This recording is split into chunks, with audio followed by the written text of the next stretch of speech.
ሁሌም ከእንቅልፌ ስነሳ አንድ ሰላም የሚሰጠኝ ድምፅ የቤቴን በር ከፍቶ የገባ ያህል ይሰማኛል።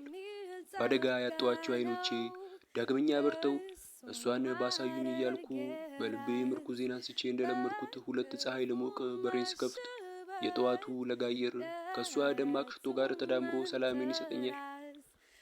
ከቤቴ ወጥቼ እሷ ያለችበት ለመድረስ ምርኩዝ አልሻም።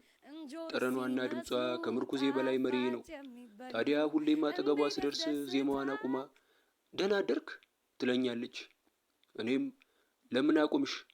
ደህና ማደሬን ማቀው እዚህ ጋር መጥቼ ያንቺን ድምፅ ስሰማ ነው። ለምን አቁምሽ? ቀጥይ አልኳት። አንድ ጥያቄ ልጠይቅህ አለችኝ።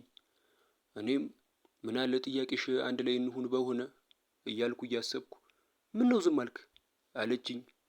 እኔም አይ ምንም ጠይቂኝ አልኳት። ሰላም የሚሰጥ ነገር ምንድን ነው ብላ ስትጠይቀኝ አንቺን ማግባት አልኳት። ምን አለችኝ። ማለቴ አንቺን መስማት ብዬ አስተባበልኩ። መልስ ሳትሰጠኝ ተነስታ ሄደች።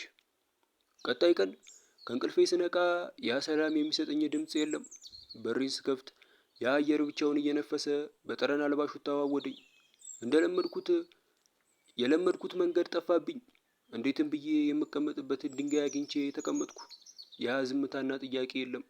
የወፎቹ ድምፅና ንፋሱ ብቻ ቀርተው ጨለማውም ተጨምሮ ብቸኝነቴን አጎሉት። ከቀናት በኋላ ከእንቅልፌ ስነቃ ለቀናት ያጣሁት ሰላሜን ሰማሁት። እንዴት እንደተነሳው እንዴት እንደደረስኩ ሳላቀው ምርኩዜን ትቼ በሬን ስከፍተው ያ ለቀናት የናፈቀኝ ጠረን አወደኝ። እየተከለፈለፍኩ ድንጋይ ጋር ደረስኩ። ስደርስ ዝም አለችና ደህና አደርክ አለችኝ።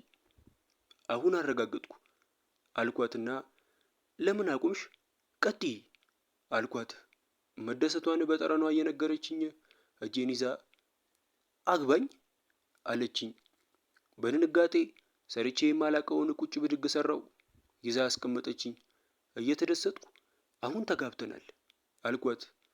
በል እንደዚህም አይደለም ሽማግሌ ላክ እንደ ባህላችን አለችኝ። መምጣቷን የህይወቴ ጅማሬ ምክንያት አድርጋ መሄዷን አስረሳችኝ። የደስታዬ ምንጭ